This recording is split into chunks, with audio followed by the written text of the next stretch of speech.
Olá pessoal, tudo bem? Bem-vindos ao canal Alô Brasil Agro, eu sou Aloysio, sou zootecnista e continuando nossa série sobre silagens para gado de leite.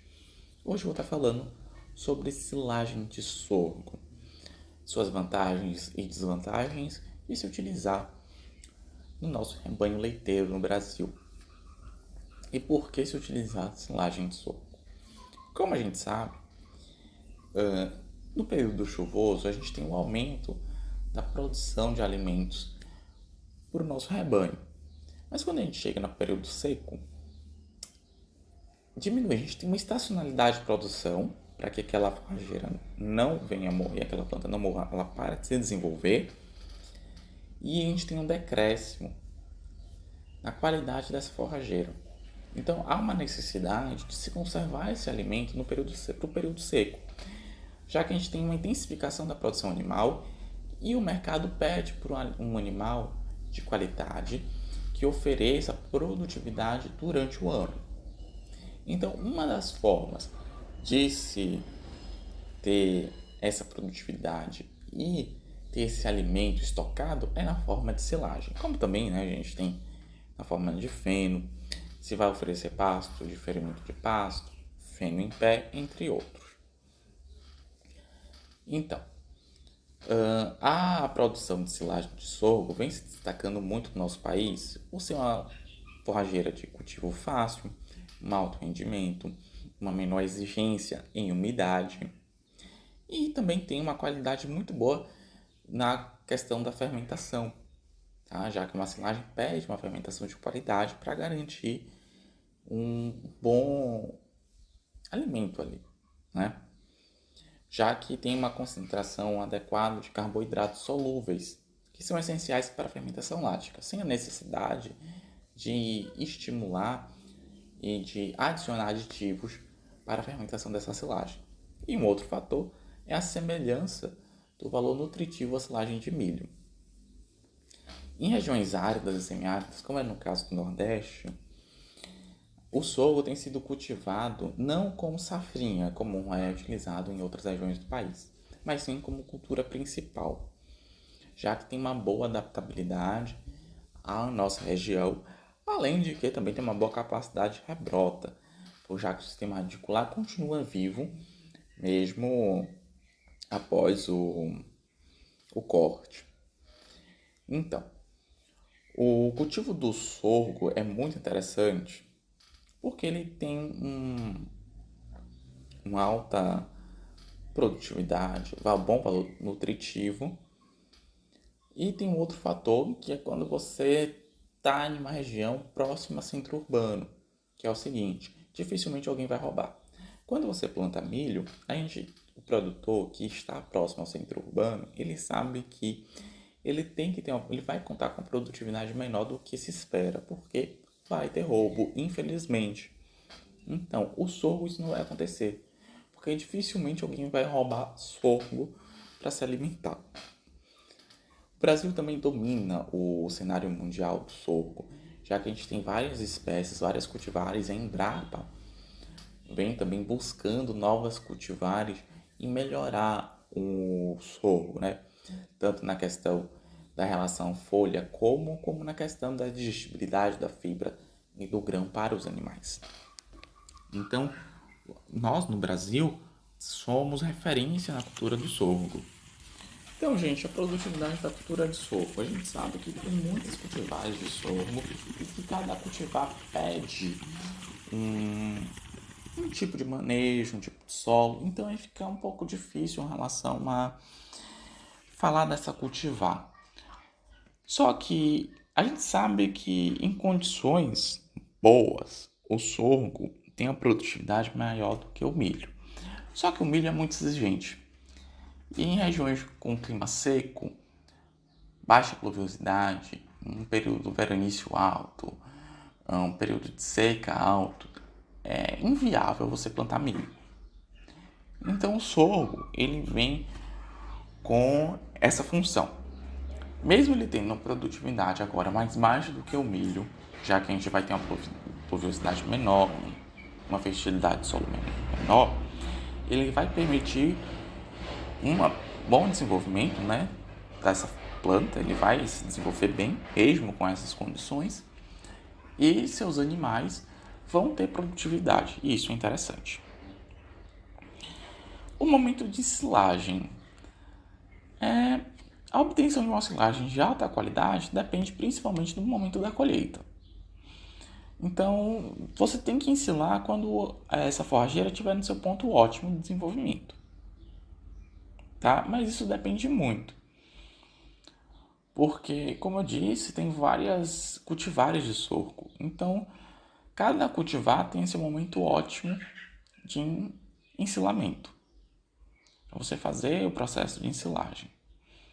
Então, a maturação da forrageira eventualmente envolve o declínio do valor nutritivo. Quanto mais novo for o ponto de corte para a ensilagem, melhor o valor nutritivo dessa forrageira.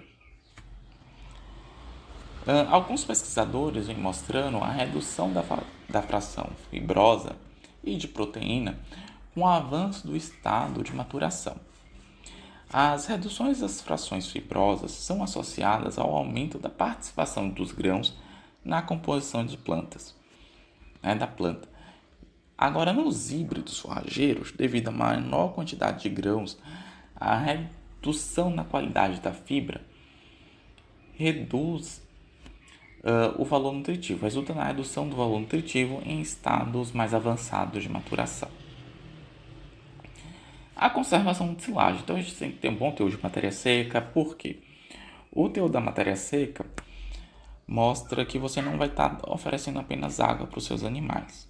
Quando a gente tem uma forrageira que tem uma quantidade muito grande de água presente ali, a gente vai ter perdas por efluentes. A gente também vai permitir o crescimento de fungos, micro-organismos indesejáveis, como o Clostridia, que vai, em vez de fazer a fermentação lática, vai permitir a fermentação butírica. E isso não é ideal, não é o que a gente pede. Então a gente tem que ficar sempre ligado no teor de matéria seca,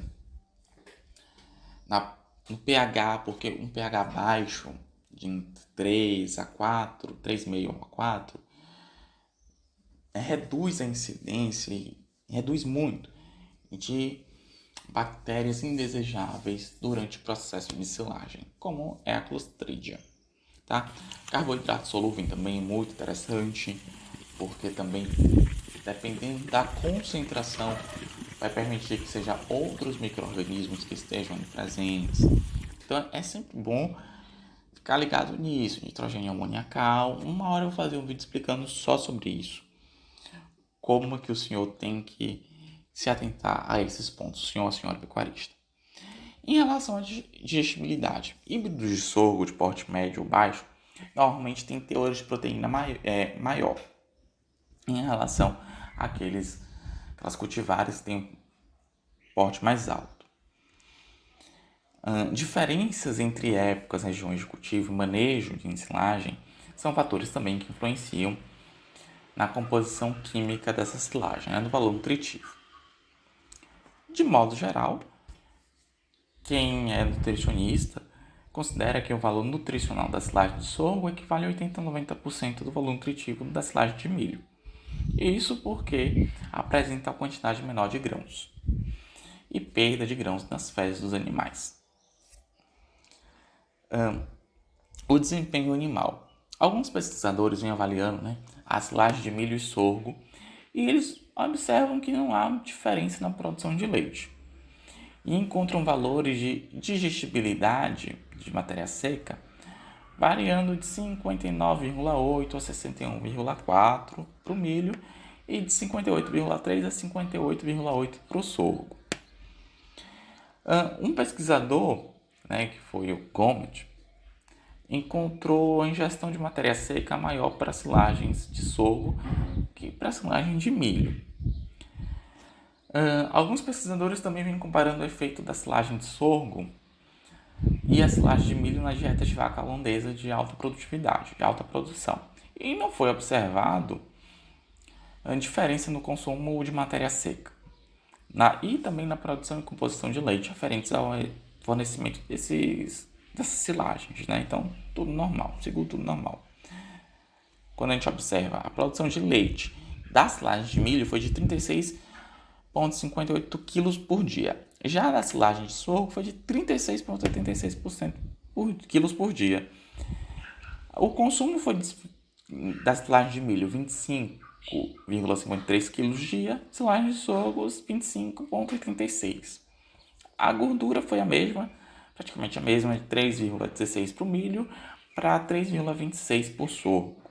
Proteína, o do milho foi de 3,07, do sorgo 3,1. Então, a lactose do milho foi de 5 e do sorgo 4,75. Então, é diferença ínfima. A produção de leite é superior, claro, à silagem de milho, tá? Em comparação com a silagem de sorgo com grão leitoso.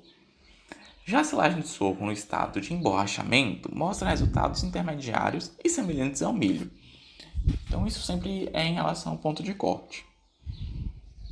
O tipo de sorgo também vem influenciando na composição química, já que a gente tem várias cultivares, e pode ter reflexo no desempenho animal. A produção de leite total é superior entre vacas alimentadas com silagem de milho e não diferiam muito entre os tipos de silagem de sorgo. A porcentagem de gordura de leite das vacas também foi a mesma. Então, assim, como eu digo, em alguns autores, alguns pesquisadores, mostram que você oferecer silagem de sorgo para os seus animais não muda muito em relação à produção de milho, principalmente se você está na região como o Nordeste, no semiárido, você pode oferecer, que você tem que oferecer, já que dificilmente você vai ter condição de oferecer uma silagem de milho, a produção de milho, devido às condições da sua região. Até mesmo como pode ser isso com vacas holandesas. Um dado interessante é que em relação à silagem de sorgo junto com a alma forrageira para vacas holandesas, os pesquisadores perceberam que até a inclusão de 17% da palma forrageira com silagem de sorgo teve uma boa produtividade. Tá? A gente teve uma boa produção de leite nas vacas holandesas.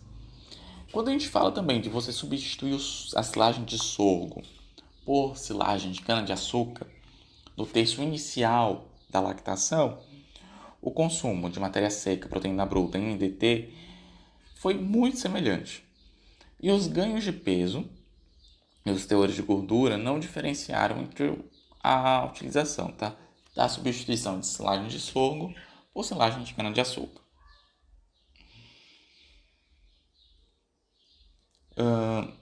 Também alguns podem ser suplementados com farelo de algodão, mas continua a mesma coisa, não tem diferença estatística. Então, gente, com isso a gente entende o seguinte, que é muito interessante utilizar a silagem de sorgo. É uma opção de produção de volumoso muito boa, apresenta menor risco de perda e é muito interessante para sistemas de cultivo de safrinha. Então, a silagem de sorgo tem potencial para substituir a silagem de milho como volumoso único, sem comprometimento do desempenho de vacas em lactação e com uma possibilidade muito boa de redução de custos. E é aconselhável a utilização de cultivares de sorgo sem taninos, devido à possibilidade do comprometimento do aproveitamento das silagens. Agora, uma coisa que eu quero falar que é muito interessante, que é sobre intoxicação com rebrota do sorgo. O sorgo ele possui um heteroglucosídeo, que é cianogênico. O nome dessa substância urina, que na presença de beta-glicosidase no rúmen produz ácido cianídrico, que inibe a ação de metaloenzimas, que tem uma afinidade muito grande com o transporte de oxigênio pela combinação do cianeto com a hemoglobina. O que é que isso vai causar com o seu animal? Anoxia, histotóxica, né? Anoxia histotóxica, incontinência urinária e morte fetal de bezerros. Isso não é interessante, né? Ninguém quer isso. Então, os níveis de ácido cianídrico são reduzidos com o desenvolvimento da planta. Então, não é interessante o senhor utilizar o sorgo com altura inferior a 60%. Tá? Isso é muito interessante. Não dê a rebrota do sorgo a 60 centímetros, para que seus animais não sofram com toxicidade. Então é isso, gente. Qualquer dúvida é só falar. Sugestão de vídeo. E é isso aí. Até mais.